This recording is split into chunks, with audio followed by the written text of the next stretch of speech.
Hello student, मैं गणेश कुमार चौधरी, सहायक आचार्य रसायन विज्ञान, गवर्नमेंट कॉलेज बाड़मेर, जयनारायण व्यास विश्वविद्यालय जोधपुर के बीएससी सेकेंड ईयर के रसायन विज्ञान या केमिस्ट्री का पेपर फर्स्ट इनऑर्गेनिक केमिस्ट्री का अपन सिलेबस यहाँ पे डिस्कस करेंगे। पहले इसमें आप स्क्रीन पे आप सिलेबस देख रहे हैं। ये इसमें 5 यूनिट हैं। फर्स्ट यूनिट है केमिस्ट्री ऑफ ट्रांजिशन एलिमेंट, संक्रमण तत्वों का रसायन। सेकेंड यूनिट है इसकी कोऑर्डिनेशन कंपाउंड, ओप्स संयोजक यौगिक। थर्ड यूनिट है F block element, F block के तत्वों जिसमें लैंथेनाइड और एक्टिनाइड आएंगे। फोर्थ यूनिट है कंसेप्ट ऑफ एसिड बेस, अम्ल क्षार अवधारणाएं और नॉन एक्वस सॉल्वेंट, अजलीय विलायकों की। और फिफ्थ यूनिट है क्वांटिटेटिव एनालिसिस। इस प्रकार ये 5 यूनिटों में ये सिलेबस डिवाइडेड है। इसमें फर्स्ट यूनिट सबसे पहले अपन पढ़ेंगे। फर्स्ट यूनिट के अंदर सिलेबस में क्या क्या है पहले तो ये देख लेते हैं। केमिस्ट्री ऑफ ट्रांजिशन एलिमेंट, संक्रमण तत्वों के रसायन में सबसे पहले है यहाँ पे general characteristic on periodicity in property with emphasis on their electronic configuration and multiple oxidation state of 3D, 4D and 5D series element. यानी यहाँ पे सबसे पहले तो यहाँ इनके सामान्य जो लक्षण हैं ट्रांजिशन एलिमेंट के, जिसमें अपन इलेक्ट्रॉनिक कॉन्फ़िगरेशन, इलेक्ट्रॉनिक विन्यास और इनकी ऑक्सीकरण अवस्थाएं, जिसमें अपन 3D, 4D और 5D संक्रमण श्रेणी के बारे में पढ़ेंगे। इसके अलावा कलर्ड आयन फॉर्मेशन, रंगीन आयनों का निर्माण और मैग्नेटिक चुंबकीय गुण, इनके कैटालिटिक प्रॉपर्टी, उत्प्रेरकीय गुण एंड कॉम्प्लेक्स फॉर्मेशन टेंडेंसी, संकुल बनाने की टेंडेंसी इन 3D सीरीज एलिमेंट। ओनली अपने को 3D सीरीज के जो तत्व हैं उनके ही ये पढ़ने हैं। यानी कि इलेक्ट्रॉनिक कॉन्फ़िगरेशन है और ऑक्सीडेशन स्टेट हैं वो तो आपने को 3D, 4D और 5D सीरीज़ के एलिमेंट की पढ़नी है। लेकिन coloured ion formation, magnetic property, catalytic property और कॉम्प्लेक्स फॉर्मेशन टेंडेंसी हैं, ये अपने को ओनली 3D सीरीज एलिमेंट के ही पढ़ने हैं। आज अपन फर्स्ट यूनिट को स्टार्ट करते हैं। सबसे पहले chemistry of transition element. Transition element या संक्रमण तत्व डी ब्लॉक के एलिमेंट हैं, डी ब्लॉक के तत्व होंगे। इनको अपन संक्रमण तत्व कहते हैं। ये ऊपर सबसे पहले मैंने यहाँ पे डी ब्लॉक के एलिमेंट जो संक्रमण तत्व हैं उनकी 3D, 4D और 5D श्रेणी के तत्वों को उनका प्रतीक सहित उनके परमाणु क्रमांक दिए हुए हैं। ये जो 3D श्रेणी है उसको फर्स्ट ट्रांजिशन सीरीज, प्रथम संक्रमण श्रेणी कहते हैं। ये यहाँ परमाणु क्रमांक 21 के स्कैंडियम से लेकर के परमाणु क्रमांक 30 के जिंक तक ये टोटल 10 तत्व हैं जो यहाँ पे 3D श्रेणी यानी कि प्रथम संक्रमण श्रेणी का निर्माण करते हैं। जो आवर्त यहाँ पे 4th की है संक्रमण श्रेणी और आवर्त 5 की 4D श्रेणी, जिसको अपन द्वितीय संक्रमण श्रेणी, सेकेंड ट्रांजिशन सीरीज कहते हैं। ये परमाणु क्रमांक 39 के एट्रियम से लेकर परमाणु क्रमांक 48 के कैडमियम तक 10 तत्व मिलकर के 4D श्रेणी का निर्माण करते हैं। इसी प्रकार आवर्त 6 के परमाणु क्रमांक 57 के लैंथेनम से लेकर के परमाणु क्रमांक 80 की मरकरी तक यहाँ पे 10 तत्व 5D श्रेणी का निर्माण करेंगे, जिसे तृतीय संक्रमण श्रेणी थर्ड ट्रांजिशन सीरीज कहते हैं। यहाँ पे परमाणु क्रमांक 57 का लैंथेनम और उसके बाद में 72 का हैफनियम के बीच में यहाँ पे 14 लैंथेनाइड आते हैं, जिनका अपन यूनिट थर्ड के अंदर डिस्कस करेंगे। कुछ इनके पॉइंट हैं जिनके बारे में डिस्कस करते हैं। फर्स्ट पॉइंट यहाँ पे कि वर्ग 3 से 12 तक के तथा आवर्त 4 से 7 तक के वे तत्व जो एस तथा पी ब्लॉक के मध्य स्थित होते हैं। ये एस ब्लॉक और पी ब्लॉक के मध्य स्थित होते हैं, बीच में स्थित होंगे, जो यहाँ पे वर्ग 3 से लेकर के 12 तक होंगे और साथ में आवर्त यहाँ पे 4 से लेकर के 7 तक के तत्व होंगे, जिन्हें संक्रमण तत्व या डी ब्लॉक के तत्व कहते हैं। नेक्स्ट पॉइंट यहाँ पे एस ब्लॉक के अत्यंत धन विद्युती इलेक्ट्रोपॉजिटिव एलिमेंट धन विद्युती तत्व यानी कि 2 धनायन का निर्माण करते हैं। एस ब्लॉक के तत्व होंगे सामान्य रूप से धनायन का निर्माण करते हैं, आप देखते हैं। तो एस ब्लॉक के तत्व होंगे वो अत्यंत ही धन विद्युती होंगे, यानी इलेक्ट्रॉन त्यागने वाले होंगे, इलेक्ट्रॉन प्रतिकर्षित करने वाले होंगे। धन विद्युती तत्व जो प्रबल आयनिक बंध बनाते हैं, जिनके बीच में आयनिक बॉन्ड बनते हैं।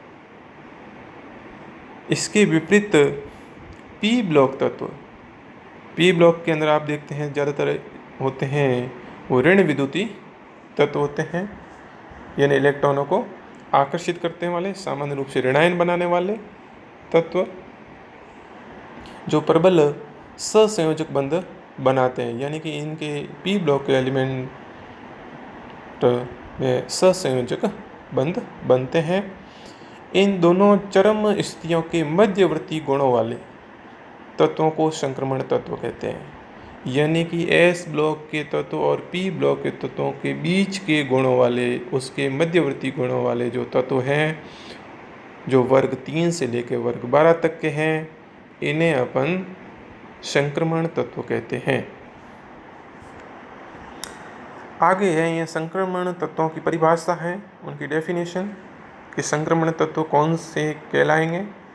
वे सारे तत्व संक्रमण तत्व कहलाते हैं जिनके परमाणु अथवा आयन के इलेक्ट्रॉनिक विन्यास में डी कक्षक अपूर्ण हो। यानी संक्रमण तत्व कौन से होंगे, जिनके उदासीन परमाणु अवस्था में या उनकी ऑक्सीकरण अवस्था, यानी जब आयन बनेगा तो वो ऑक्सीकरण अवस्था, उन दोनों स्थितियों में यदि डी कक्षक अपूर्ण है, डी कक्षक उनके पूर्ण भरे हुए नहीं हैं, तो वो सभी तत्व होंगे वो संक्रमण तत्व कहलाएंगे।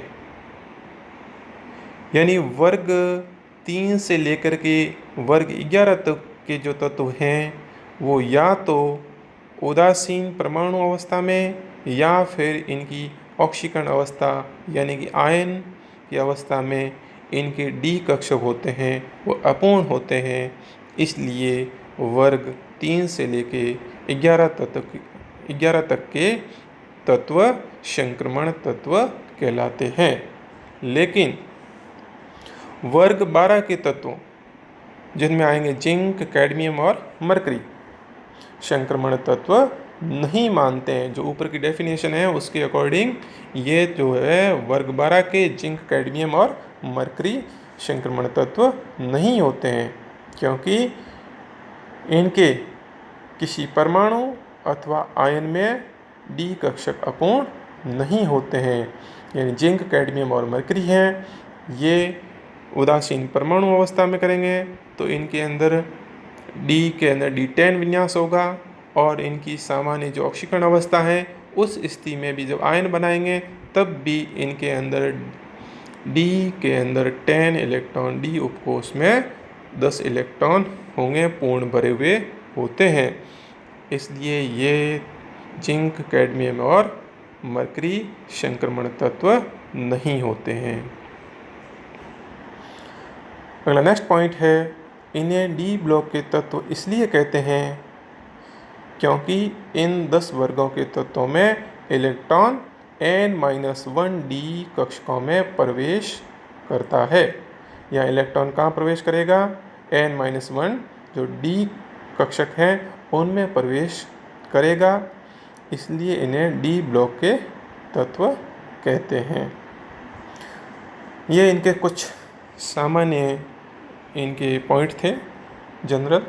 उसके बाद में सिलेबस के अकॉर्डिंग फर्स्ट पॉइंट आता है इलेक्ट्रॉनिक विन्यास, इलेक्ट्रॉनिक कॉन्फ़िगरेशन संक्रमण तत्वों का। अब इलेक्ट्रॉनिक विन्यास को अपन अलग अलग संक्रमण श्रेणी, प्रथम संक्रमण श्रेणी जिसको या 3D श्रेणी कहते हैं, दूसरी द्वितीय संक्रमण श्रेणी जिसको 4D श्रेणी कहते हैं, और तृतीय संक्रमण श्रेणी जिसे 5D श्रेणी कहते हैं। तो एक एक श्रेणी का अपन इलेक्ट्रॉनिक विन्यास पढ़ेंगे।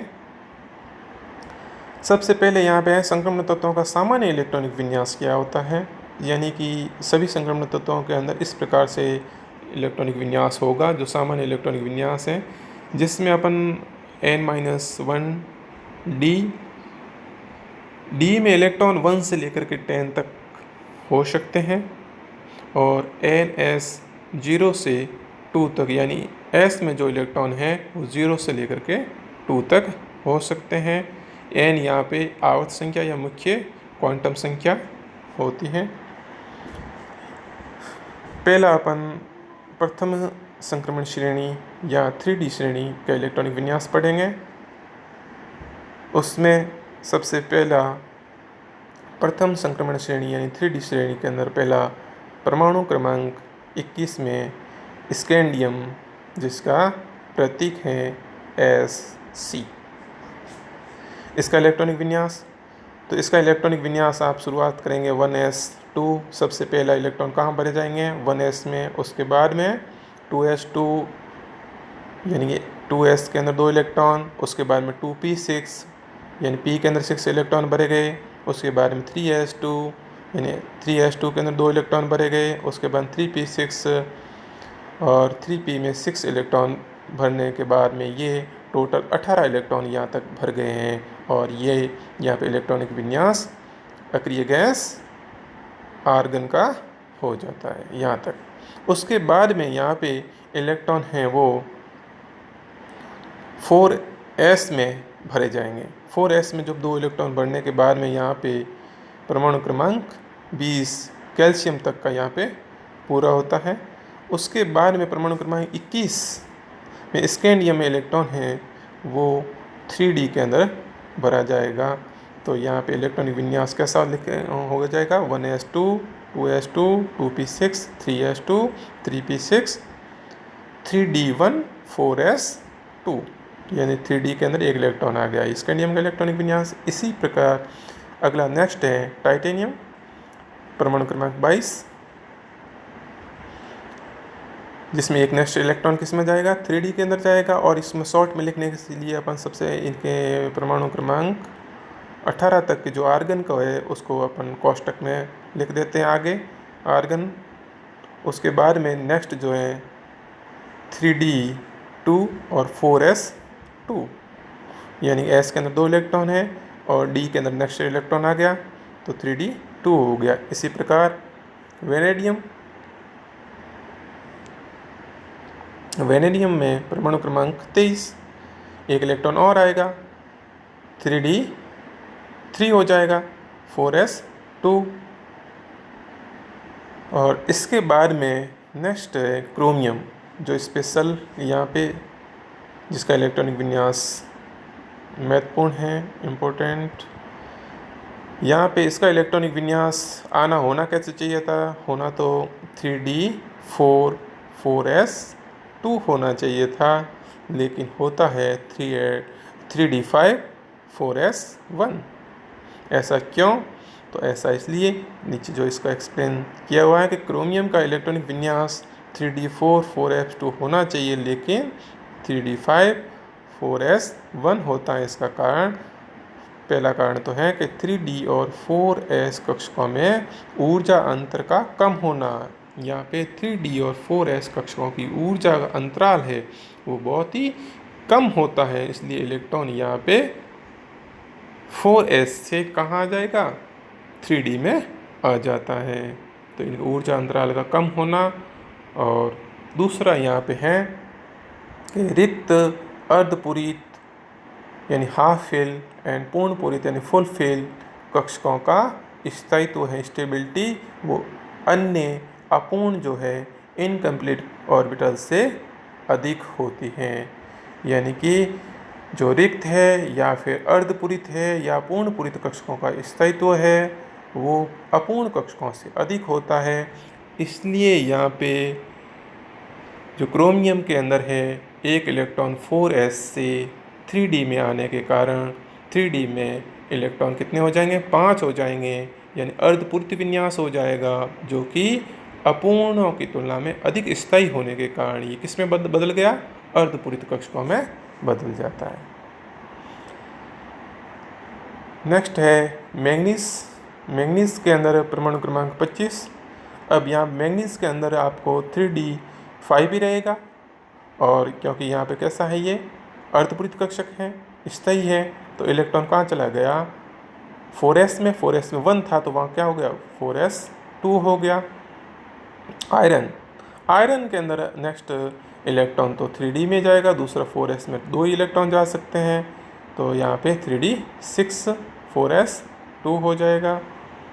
कोबाल्ट में नेक्स्ट इलेक्ट्रॉन 3d के अंदर जाएगा, 3d7 4s2 हो जाएगा।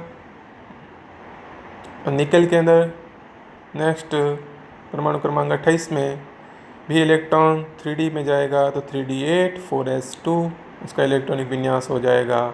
लेकिन इसके बाद में आता है कॉपर, परमाणु क्रमांक 29।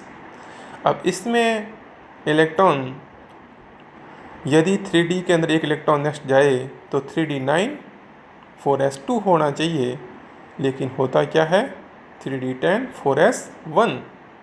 तो यहाँ पर वही रीजन है जो ऊपर वाला दे रखा है कि इनके बीच में ऊर्जा अंतराल कम होता है 3d और 4s के बीच में। और दूसरा यहाँ पे पूर्ण पूरित है या अर्धपूरित है कक्षकों का स्थायित्व है, स्टेबिलिटी अपूर्ण की तुलना में अधिक होती है। तो यहाँ पर वही है कि जब 3d9 होगा तो कैसा होगा, वो अपूर्ण होगा, जिसकी स्टेबिलिटी क्या है, कम है। जबकि 3d10 में परिवर्तित हो जाएगा तो वो पूर्ण पूरित कक्षक हो जाएंगे जिनकी स्थायित्व अधिक होता है। इसलिए 4s से एक इलेक्ट्रॉन 3d में जाने के बाद इसका इलेक्ट्रॉनिक विन्यास 3d10 4s1 हो जाता है, और जो कि एक स्थायी विन्यास होता है। और जिंक के अंदर तो नेक्स्ट इलेक्ट्रॉन 4s में जाने के बाद इसका इलेक्ट्रॉनिक विन्यास 3d10 4s2 होता है। इस प्रकार से ये प्रथम संक्रमण श्रेणी के तत्वों का इलेक्ट्रॉनिक विन्यास अपने डिस्कस किया। नेक्स्ट द्वितीय संक्रमण श्रेणी, सेकंड ट्रांजिशन सीरीज, जिसको अपन 4d सीरीज कहते हैं, यानी यहाँ इलेक्ट्रॉन किस में जाएंगे, 4d में जाएंगे, इसलिए इसका नाम क्या पड़ गया, 4d श्रेणी। यहाँ पे ये एटियम से लेकर के कैडमियम तक के परमाणु क्रमांक 39 से लेकर के 48 तक 10 तत्व हैं। इनका इलेक्ट्रॉनिक विन्यास देखते हैं अपन। तो एटियम का इलेक्ट्रॉनिक विन्यास यहाँ पे परमाणु क्रमांक कितना है, 39 है, लेकिन परमाणु क्रमांक 36 पे कौन सी आती है, क्रिप्टॉन गैस आती है, उत्कृष्ट गैस, जिसको अपने सबसे पहले कोष्टक में यहाँ पे लिख दिया। तो यानी कि क्रिप्टॉन इससे पहले रहेगा, 36 तक परमाणु क्रमांक इसमें रहेगा। उसके बाद में यहाँ पे 4d1 5s2, यानी यहाँ इलेक्ट्रॉन कहाँ से गया, एट्रियम के अंदर 4d के अंदर ये इलेक्ट्रॉन गया, 4d1 हो गया 5s2। जर्कोनियम इससे नेक्स्ट, जिसके अंदर इलेक्ट्रॉन 4d2 5s2, कोई कन्फ्यूज़न नहीं है यहाँ तक। लेकिन जैसे ही यहाँ पे अगला नेक्स्ट नायोबियम परमाणु क्रमांक 41, यहाँ पे इलेक्ट्रॉनिक कॉन्फ़िगरेशन जो है वो होना क्या चाहिए था 4d3 5s2, लेकिन होता क्या है 4d4 5s1। यहाँ पे इलेक्ट्रॉनिक विन्यास होता है। यहाँ पे इसका एक्सप्लेन अपन अर्धपूरित और पूर्ण पूरित कक्षकों के स्थायित्व के आधार पर नहीं कर सकते हैं। इसके लिए नीचे दिए रखा है, आगे डिस्कस करेंगे। मॉलिब्डेनम जिसका इलेक्ट्रॉनिक विन्यास एक इलेक्ट्रॉन किस में जाएगा 4d के अंदर नेक्स्ट इलेक्ट्रॉन जाएगा तो 4d5 हो जाएगा, 5s1 हो जाएगा। इसका कोई दिक्कत नहीं है। यहाँ पे अर्धपूरित और पूर्ण पूरित कक्षकों के जो स्थायित्व हैं उनके आधार पर इसकी एक्सप्लेन कर सकते हैं, यानी यहाँ पे अर्धपूरित कक्षकों में ये कन्वर्ट हो गया है। नेक्स्ट टेक्नीशियम यहाँ पे परमाणु क्रमांक 43। यहाँ इसका इलेक्ट्रॉनिक विन्यास 4d5 5s2 कई बुक्स में मिलता है, तो कई यहाँ पे 4d6 5s1 भी मिलता है। NCERT बुक के अंदर, आपका 12th की बुक है उसके अंदर 4d6 5s1 भी लिखा हुआ है। यानी दोनों प्रकार के इलेक्ट्रॉनिक विन्यास RBD की बुक के अंदर भी दिए हुए हैं ये दोनों ही इलेक्ट्रॉनिक विन्यास। इसके पीछे यहाँ पे यही है कि इनके बीच में ऊर्जा अंतराल बहुत कम है, ठीक है। और साथ में यहाँ पे 4d और 5s कक्षकों की विनिमय ऊर्जा और इनकी युग्मन ऊर्जा के बीच में विनिमय ऊर्जा और युग्मन ऊर्जा के आधार पर यहाँ पे इनको एक्सप्लेन कर सकते हैं, जो बाद में देखेंगे। यहाँ पे नीचे दिया हुआ है। अगला नेक्स्ट है रूथेनियम। रूथेनियम के अंदर इलेक्ट्रॉन 4d में जाएगा। 4d के साथ साथ में यहाँ एक इलेक्ट्रॉन 5s से भी 4d में जाने के बाद 4d7 हो गया, 6 की जगह 7 हो गया, और 4d7 5s1। और इसी प्रकार से यहाँ पे रोडियम के अंदर भी एक इलेक्ट्रॉन कहाँ गया 4d के अंदर गया, तो 4d8 5s1। लेकिन पैलेडियम के अंदर आप देखोगे तो यहाँ पे एक इलेक्ट्रॉन जो है नेक्स्ट इलेक्ट्रॉन आने वाला तो 4d में जाएगा ही, और जिसके आधार पर यहाँ पे 4d9 होना चाहिए था लेकिन 4d10 हो गया। यानी कि यहाँ से s का जो एक इलेक्ट्रॉन है वो भी इसमें चला गया, तो s में अब 0 रह गया, 5s में 5s 0 हो गया और 4d10 हो गया का पैलेडियम का इलेक्ट्रॉनिक विन्यास। और नेक्स्ट सिल्वर, और सिल्वर के अंदर तो आप देख रहे हो कि 4d में 10 हो रखा है, अब इलेक्ट्रॉन जा नहीं सकता, तो किस में जाएगा 5s में जाएगा, तो 5s में एक इलेक्ट्रॉन हुआ। और कैडमियम के अंदर भी 4d के अंदर 10 इलेक्ट्रॉन ऑलरेडी पहले से है सिल्वर से, पैलेडियम से स्टार्ट हो गए हैं, तो नेक्स्ट इलेक्ट्रॉन यहाँ पे 5s में जाएगा, 5s2 हो जाएगा। यहाँ ये देखो नीचे दे रखा है इसका कि कौन सा, एक तो परमाणु क्रमांक 41 पे नायोबियम है, दूसरा रूथेनियम है, और रोडियम है, और पैलेडियम है। इनमें अनियमित इलेक्ट्रॉनिक विन्यास होता है, और इस अनियमित इलेक्ट्रॉनिक विन्यास को अर्धपूरित तथा पूर्ण पूरित कक्षकों के स्थायित्व के द्वारा नहीं समझा सकते हैं। इनका अनियमित इलेक्ट्रॉनिक विन्यास के लिए नाभिकीय इलेक्ट्रॉनीय आकर्षण, यानी इलेक्ट्रॉन और नाभिक के बीच में आकर्षण, अंतर इलेक्ट्रॉनीय प्रतिकर्षण, एक इलेक्ट्रॉन का दूसरे इलेक्ट्रॉन द्वारा परिरक्षण, यानी एक इलेक्ट्रॉन दूसरे इलेक्ट्रॉन के बीच में परिरक्षण होना, और साथ में यहाँ पे विनिमय ऊर्जा एक्सचेंज एनर्जी, पेयरिंग एनर्जी यानी युग्मन ऊर्जा आदि कारक जो है, ये सभी कारक मिल करके इनका इलेक्ट्रॉनिक विन्यास को निर्धारित करते हैं। तो इन सब कारकों के कारण यहाँ पे इनका इलेक्ट्रॉनिक विन्यास है वो अनियमित यानी इर्रेगुलर होता है। ये द्वितीय संक्रमण श्रेणी के तत्वों का इलेक्ट्रॉनिक विन्यास पूर्ण होता है। उसके बाद में नेक्स्ट है तृतीय संक्रमण श्रेणी का इलेक्ट्रॉनिक विन्यास, जिसको अपन 5d सीरीज कहते हैं। ये यहाँ पे लैंथेनम से लेकर के मरकरी तक टोटल 10 तत्व है जो तृतीय संक्रमित श्रेणी का निर्माण करते हैं। यहाँ पे लैंथेनम परमाणु क्रमांक 57 है, लेकिन इसके बाद में हाफनियम जो आता है परमाणु क्रमांक 72। बीच में कितने रह गए? 14 तत्व, जो कौन से हैं? लैंथेनाइड हैं। ठीक है, जो F ब्लॉक के एलिमेंट हैं, जिनको बाद में अपन डिस्कस करेंगे यूनिट 3 के अंदर। यहाँ पे लैंथेनम परमाणु क्रमांक 57 के अंदर इलेक्ट्रॉनिक विन्यास के अंदर आप देखोगे तो इससे पहले जो अक्रिय गैस आई हुई है वो जिनॉन परमाणु क्रमांक 54, उसको आगे जिनॉन को कोष्टक के अंदर हमने लगा दिया। उसके बाद में यहाँ इसका इलेक्ट्रॉनिक विन्यास लिखने के लिए 4f में या 0 होगा, लिखा नहीं है, यहाँ 4f में 0 है, यानी कि यहाँ पे f इलेक्ट्रॉन नहीं है लैंथेनम में, तो इसलिए यहाँ पे लिखा नहीं है। 5d के अंदर यहाँ 1 इलेक्ट्रॉन जाएगा और 6s में तो 2 इलेक्ट्रॉन हो गए ही पहले से ही। और 5d में 1 इलेक्ट्रॉन जाने के लैंथेनम के बाद में यहाँ पे परमाणु क्रमांक 58 से लेकर के परमाणु क्रमांक 71 तक जो लैंथेनाइड है, जहाँ इलेक्ट्रॉन कहाँ भरा जाएगा? 4f में भरा जाएगा और 1 से लेकर के 14 तक इलेक्ट्रॉन। उसके बाद में परमाणु क्रमांक 72 का हाफनियम आएगा और हाफनियम 72 परमाणु क्रमांक जहाँ पर आप देखोगे इलेक्ट्रॉनिक कॉन्फ़िगरेशन के अंदर तो 4f14 यहाँ पहले से है ही। अब कहाँ इलेक्ट्रॉन गया है? 5d2, यानी d के अंदर जो पहले 1 था लैंथेनम, उसके बाद में यहाँ पे d2 हो गया, 6s2 तो रह गई। अब अगला नेक्स्ट टेंटेलम है। टेंटेलम के अंदर यहाँ पे इलेक्ट्रॉन वही 5d के अंदर 1 इलेक्ट्रॉन नेक्स्ट बढ़ेगा, 5d3 हो जाएगा और 6s2। और इसके बाद में नेक्स्ट टंगस्टन है परमाणु क्रमांक 74, जिसके अंदर इलेक्ट्रॉनिक विन्यास में 4f तो 14 ही रहेंगे।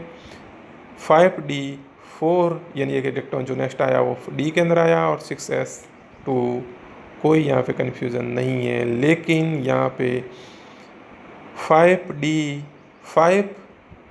6s1 नहीं हुआ है, जैसा क्रोमियम में हो रहा था वैसा यहाँ नहीं हुआ है। यहाँ पे एनर्जी गैप यहाँ पे धीरे धीरे इनके बीच में 5d और 6s के बीच की एनर्जी गैप है वो थोड़ी बढ़ गई है, इसलिए यहाँ इलेक्ट्रॉन 6s से 5d के अंदर नहीं गया है, इसलिए इसका इलेक्ट्रॉनिक विन्यास 5d4 6s2 ही रहा है। इसके बाद में नेक्स्ट हीलियम परमाणु क्रमांक 75, जिसमें 4f14 5d5 6s2 next electron 1 बढ़ गया है।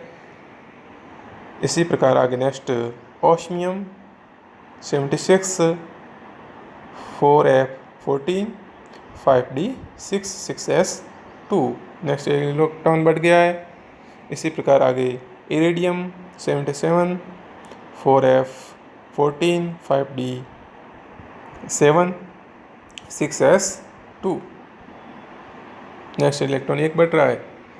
लेकिन जैसे ही यहाँ पे इससे बाद में अगला प्लेटिनम परमाणु क्रमांक 78, यहाँ पे आप देखोगे तो यहाँ इलेक्ट्रॉन एक 6s से किस में आ गया है? 5d में आ गया है, इसलिए यहाँ पे होना तो क्या चाहिए था? 5d8 होना चाहिए था, उसकी जगह 5d9 6s1 हो गया है।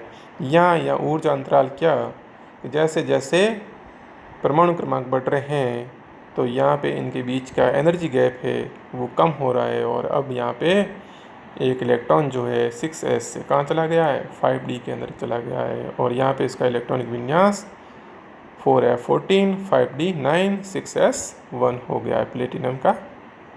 और नेक्स्ट यहाँ पे गोल्ड